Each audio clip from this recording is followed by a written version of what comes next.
Fala pessoal, sou Mauro, economista do Porquê, e começa agora mais um episódio do Economista em Tudo.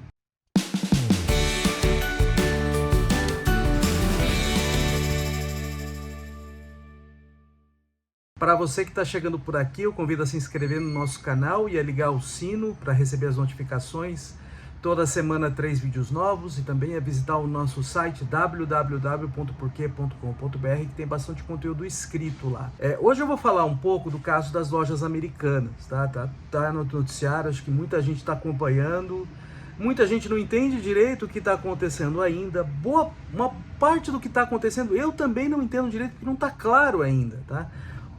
Rapidinho o que aconteceu, algumas semanas atrás, apareceu um rombo, uma dívida que não estava contabilizada nos balanços da empresa, uma dívida gigante de 20 bilhões, depois de 40 bilhões. Como isso ficou escondido no balanço, acho que ninguém sabe ainda, está sendo investigado. Então eu não vou comentar sobre isso, acho que essa é uma questão importante, mas eu ainda não sei, eu ainda não tenho a resposta, acho que a gente ainda não tem a resposta, eu prefiro esperar. O que eu prefiro comentar aqui é a repercussão disso no mercado de ações, nas ações da empresa. As ações da empresa, elas derreteram depois disso, elas caíram mais de 90%. Então aqui eu vou aproveitar o ensejo para comentar quais as possíveis razões desse derretimento. Então é como se a ação ficasse, o valor da ação o valor da empresa fosse 10% menor do que era antes. É uma coisa absurda o que aconteceu. Então a gente vai aproveitar para comentar um pouco como o funcionamento do mercado de ações e acho que esses eventos extremos aí ajudam a gente a entender como é que ele funciona. Então o que é uma ação? A ação é um pedacinho da empresa. Então quando você compra uma ação da empresa, você vira dono de um pedacinho dela. E virando dono de um pedacinho dela, você fica elegível a um pedaço dos lucros também dessa empresa ao longo do tempo. Esse pedacinho dos lucros são os dividendos que a empresa paga. Então quem está comprando a ação está olhando para o futuro. Então se a perspectiva de lucratividade dessa empresa é boa, ou se ela melhora, vamos dizer, se ela melhora, o preço da ação já sobe hoje. Por quê? Porque os agentes do mercado, eles entendem que essa ação ficou mais atrativa e aí buscam mais essa ação, isso faz com que o preço suba.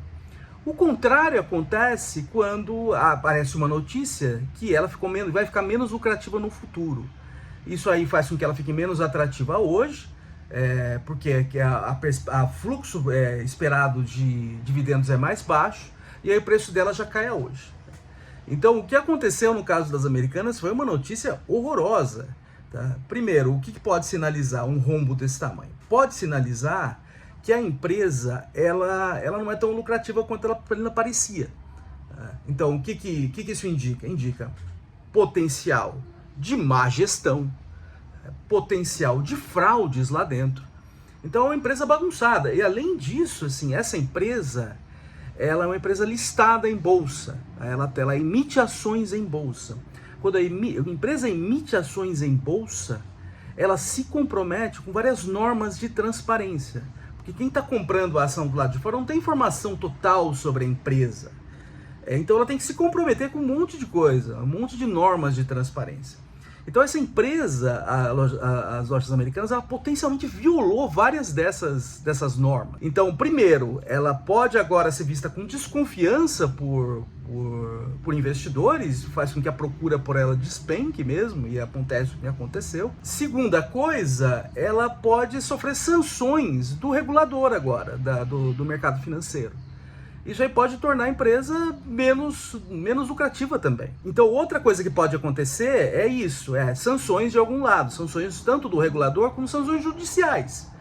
Quem comprou essa ação lá atrás e está segurando ela, está com uma expectativa que as informações estão sendo passadas de maneira totalmente transparente, que tem informações sobre a empresa e pode tomar uma decisão. Quando isso não acontece, essa empresa está violando alguma norma. Então pode ter processo judicial. O acionista agora que estava segurando essa ação com base em informações que eram falsas, pode agora processar a empresa.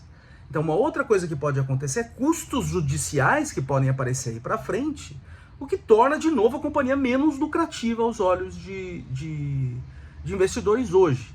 Então isso faz com que o preço dela já caia. Mas tudo isso que eu falei, eu acho que é café pequeno perto do que pode acontecer com o crédito que essa empresa tem à sua disposição. O jeito que ela opera se baseia muito em crédito. Por quê? Porque ela antecipa recursos para fornecedores.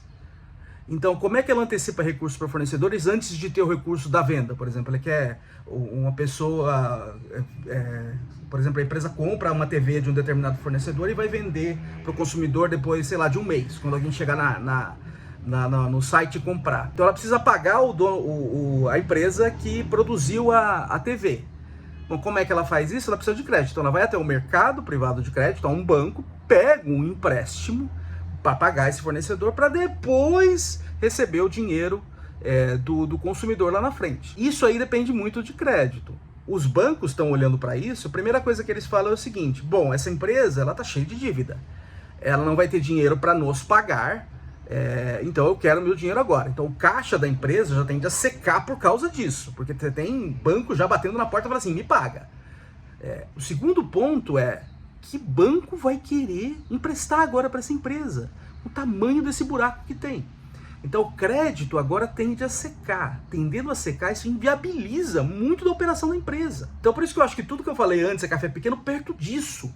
A falta de crédito inviabilizando boa parte do que essa empresa faz. Então, se não arrumar uma solução, o negócio não vai mais funcionar. A empresa tende se não aparecer uma solução, aí alguém botando dinheiro mesmo para recuperar, ela já está em recuperação judicial, que tende a pelo menos diminuir um pouco o ímpeto dos credores em arrancar o dinheiro dela lá. Mas assim, se não resolver esse problema, se alguém não entrar entuchando o dinheiro do lado de fora, ou ela se ligar, ela, por exemplo, ser vendida para alguém do setor, por exemplo, que absorva a parte da operação dela, ela potencialmente fica inviável. Ela ficando inviável, quem está do lado de fora olhando para isso, fala assim, eu não quero mais ação dessa empresa, eu quero vender. Então dá o desespero, as pessoas vendem. E aí acontece o que aconteceu. Outra coisa que vai na esteira disso é o efeito que isso tem sobre fornecedores e consumidores, principalmente no mercado digital. Então agora, que é uma boa parte do business dessa empresa. Agora, no mercado digital, um fornecedor fala assim, por que eu vou querer vender meu produto nessa plataforma ou para essa empresa agora, se eu já corro o risco de não receber? E o consumidor vai olhar para isso e fala assim, bom, por que eu vou querer comprar nesse lugar? Primeiro, pode ser que o fornecedor não consiga me entregar, porque essa empresa não tem dinheiro. E aí também é uma coisa assim, olha, eu tô vendo um monte de notícia ruim sobre essa empresa, eu não entendo direito como é que é, mas por que eu vou querer comprar ali nessa empresa e não comprar em outra? Principalmente no comércio virtual, né, que é muito mais fácil você fazer essa substituição do que no comércio de rua. Por que eu vou querer comprar nessa empresa se tem todo esse risco agora? Pode ser que eu como consumidor nem entenda direito o que está acontecendo, mas tem tanta notícia ruim. Tudo bem, ela está me oferecendo um preço um pouco mais baixo lá, mas eu vou querer tomar o risco de não receber. Então fica tudo isso. Então isso aí pode gerar uma debandada de consumidores e de fornecedores para outras plataformas, que pode ser permanente. Então essa empresa ela pode diminuir fortemente de tamanho ao longo do tempo por conta disso. E no comércio virtual você não tem tanto aquele ativo que são as lojas físicas, né? Esse ativo é menor agora. É basicamente a confiança, é o espaço virtual que você tem que consumidores e fornecedores se encontram. E esse espaço virtual, esses consumidores e fornecedores agora eles migram para outro espaço virtual de maneira bem mais fácil do que eles migrariam se eles estivessem comprando em lojas de rua. Então, assim, foi um baque gigante para essa empresa. O que a gente tentou fazer aqui é trazer alguns potenciais explicações para a reação no mercado de ações. E a empresa continuou caindo ao longo do tempo, mesmo depois da revelação dessa notícia ruim. Vamos acompanhar o que vai acontecendo, a gente volta a comentar aqui, principalmente se sair mais notícia do que como de fato conseguiram esconder 40 bilhões de dívida num balanço que é olhado por empresas de auditoria internacionais, por acionistas principais ali que dizem que não sabiam o que estava rolando. E também você tem agentes do mercado que estão transacionando essas ações e estão olhando para essa empresa e ninguém viu como isso foi possível.